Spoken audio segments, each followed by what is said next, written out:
whatever but it is, you know, we're gonna do it. It's not shade if it's true. Yeah. I've been a shape-shifting witch for a minute. It's just in my blood sugar.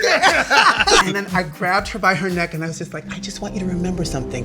Don't ever do that to a DJ again. And then I was like, now you can take the trash out. Welcome to the Logo Spill Bar, where tea is always on the menu. Okay, I got a little tea for you. Damn! We brought the bar all the way across the country for a special season of New York Mess. We're in New York, baby. Yay, how you doing? I'm gonna be drunk. I'm your bartender and host, Johnny Sibilly, and today we are joined by a New York City nightlife legend who has been out here living her truth before the inventor of gay pop was even born. Okay. She's a quintessential DJ, actor, activist, radio host, and real-life Malibu Barbie. Let's keep it cute and put it on mute for the girl who has always been the moment, Lina Bradford. The Johnny Versace show? Oh, that Johnny! Hey, how you doing? Oh, look at that. Let's get a little commotion for the dress. Something. Hi, beautiful man. You look delicious. Thank you. Likewise. How you doing? I'm great. Come on, sit down. Get comfy. There's a drink for you there. Thank you, sugar. Well, before we start, I have to say, I love to give flowers where flowers are due, and I feel that I couldn't do a New York season without having you here. Thank you. As an icon. And you know I don't use that word lightly. Thank you. It's used out of context so often. All the time. That and legendary and all that shit, yeah. But I think what you do, who you are, is so effervescent and joyful. And you know, I always think about those that came before us and how to honor them, and I think you do that so much, but also what you do with your work. You bring healing to a lot of, not only queer people, but just people in general. You and your work and your life bring us life. So, thank you, brother. Live, baby, cheers. Got Kleenex? Never forget that. Okay. We have a lot to get into because you really have lived a life, bitch. I've been a shape-shifting witch for a minute. You've been in movies, hosted your own talk shows, DJ'd some of the most legendary parties in the queerest of spaces, and you've looked hot the entire time. What is it like to be so hot and accomplished? I don't know, tell me. Ooh, Hey, back and forth, baby. You know what?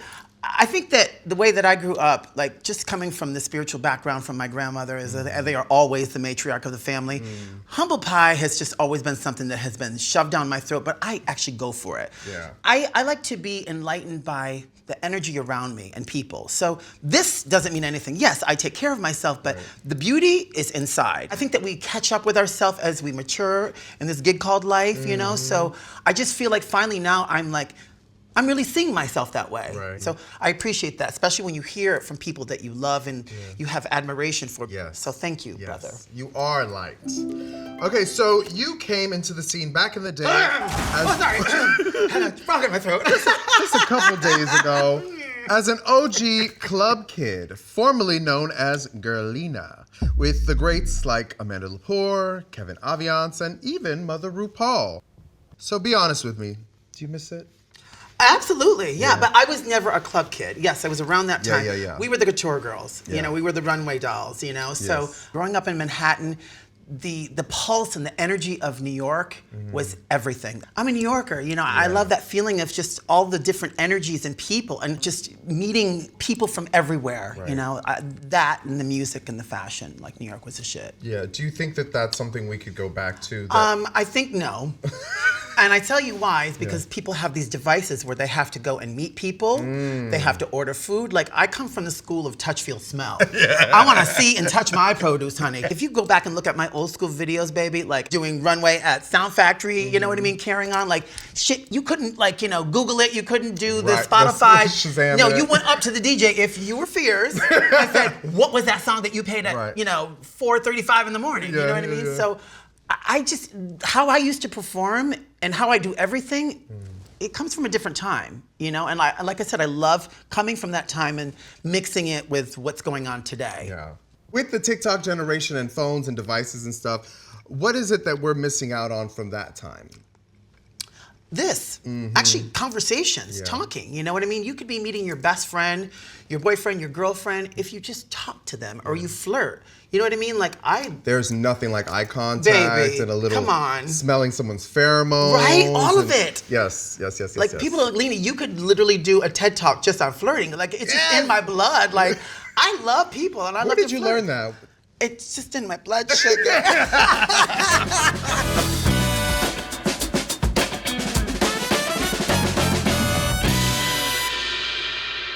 So let's talk about your good Judy, actress and author Candace Kane. You call her your sistrex. I do. Saying your sisterhood was designed 1,000,000 years ago. BC. Tell me about your past life.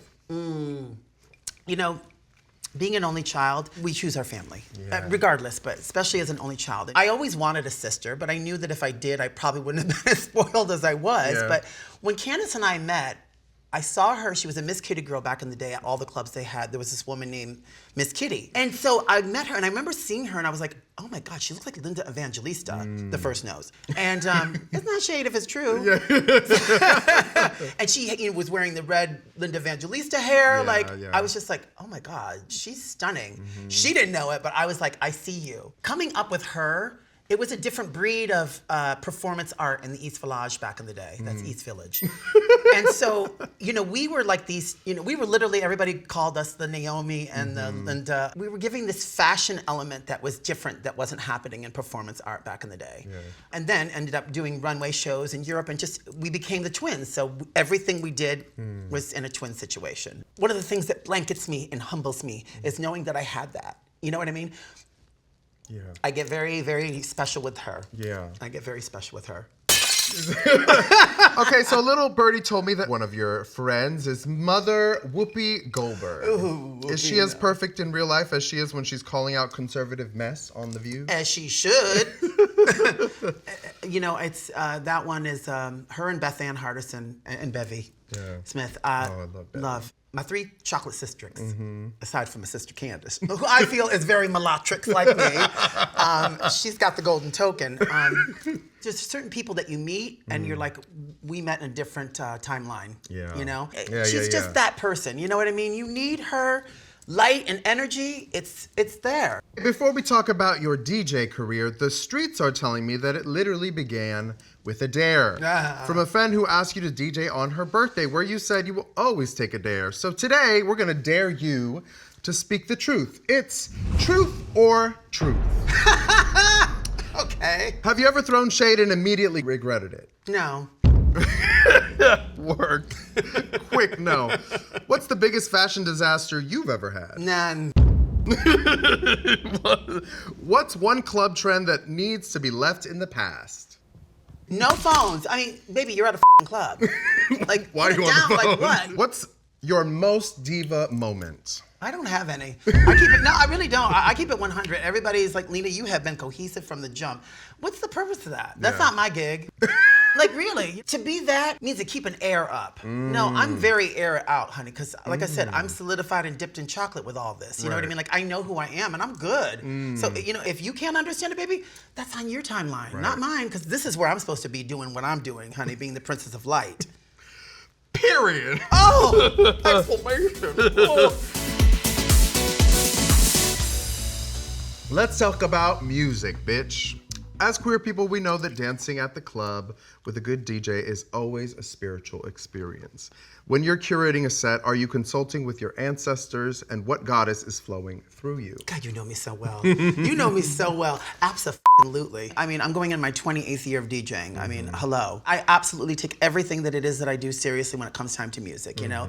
People know you're not getting anything commercial with me. You're getting soulful from all of this and also from a dancer's perspective. Right. And listen, homage to all the brothers and sisters out there DJing, but this is where I come from. I give you a storyline, an arc, you know, from the first song. And before even anyone gets in there, like I'm getting myself warmed up and I'm taking you there because it is an and stress-free thing for me. .com. So, yeah. Do you ever have people come up to you and like, girl, what was that? There'd only been 2 times that I ever had any confrontations in a club. The one at Spa's kind of legendary. This girl from Jersey, we'll say, she was that girl who had been given everything in her life and felt that there should be no difference for me to go up into a DJ and think that Burger King could have it your way. Not today, Satan. But my answer was not good enough for her. So there was like a little like area that you could put your drinks, right? And then there was like plexiglass. Yeah. And then there's me.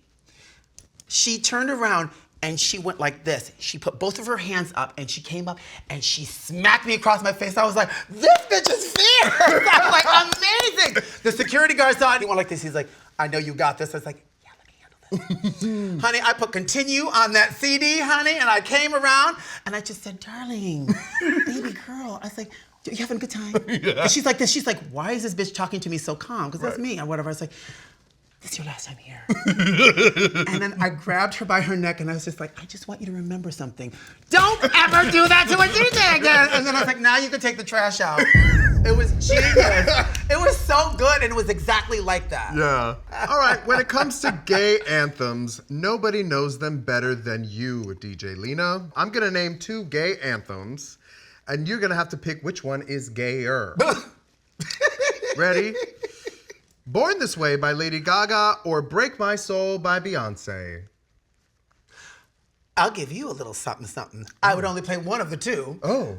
Because if you're gonna do Born This Way, you're gonna do the Bean one from the 70s. Break My Soul. Beyonce. Yeah. Okay, I'm Coming Out by Diana Ross or You Make Me Feel by Sylvester? Ross. Work. Aries.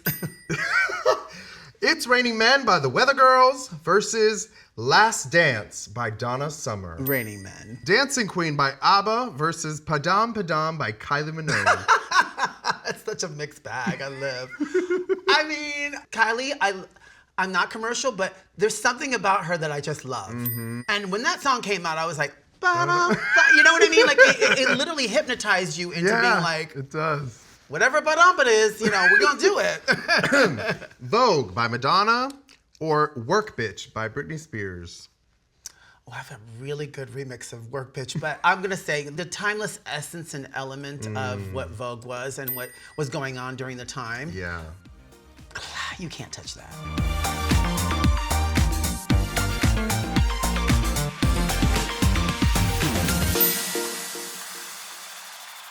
You had quite the residency on Fire Island, DJing for 10 years at the Fire Island Pines. I'm sure you've seen your fair share of mess.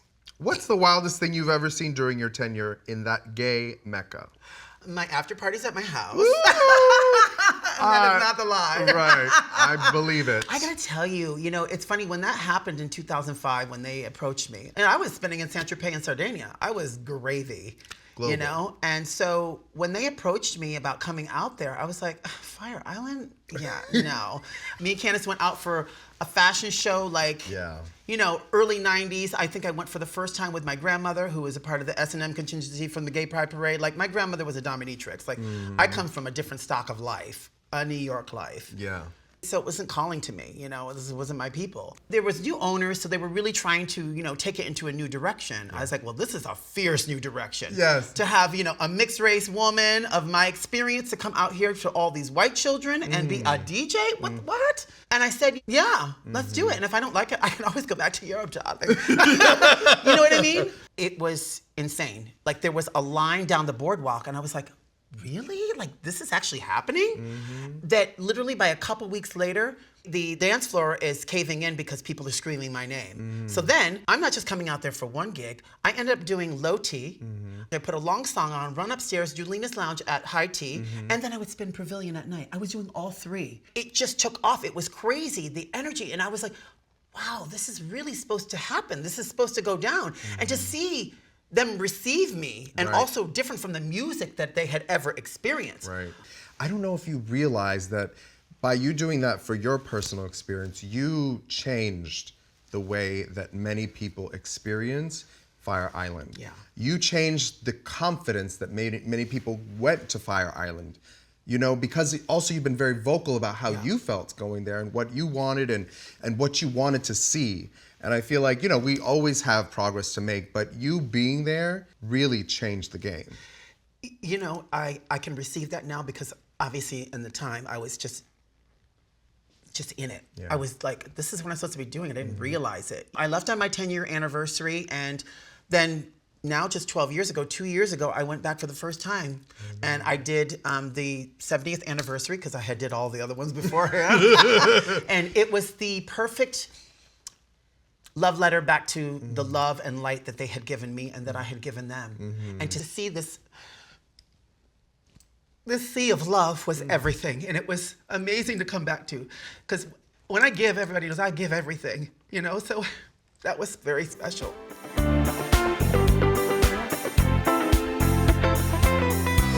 Miss Lina, what is your relationship status? You're so funny. That's a good question.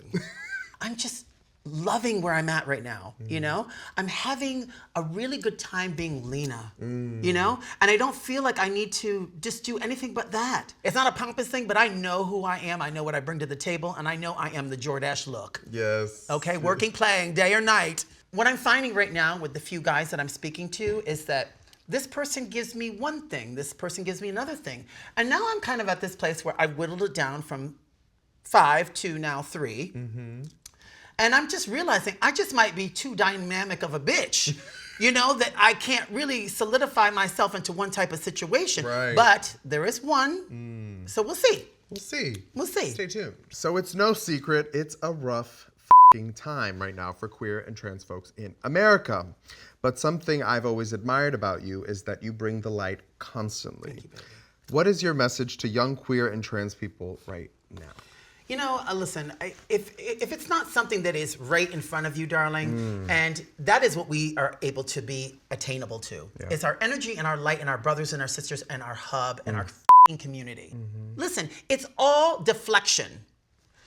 Rhetoric and all this stuff, that's what it's supposed to do, is to get in our ear. Baby, stay away from that. You get your special stuff, you know, the stuff that you need to know from the right places, but stay away from all the other mascara, honey, because that's what it's supposed to do. Honey, I'm living my best life, and I will always continue to do that, and nobody will ever come for any of this. So I have many seats in the bleachers, honey. Keep it fucking moving, because guess what, baby? You're already on your way out. Which I love to see is how people are stepping up, not even seeing this bullshit anymore. I actually say that this is the best time for us to be living. I am so happy to be where we are because we have known that racism has been here for, okay? We've got to get under the hood and we got to do this right. You've seen people come together the way they've never come together before.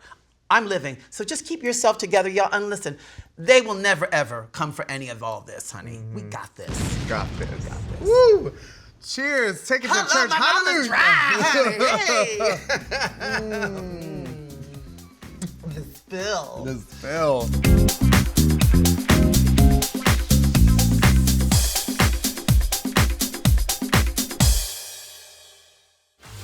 Craving more mess? All new episodes of Logo Spill drop Tuesdays and Thursdays. You're watching Logo Spill. Please subscribe. Do it now, baby. Yes! You and my yes.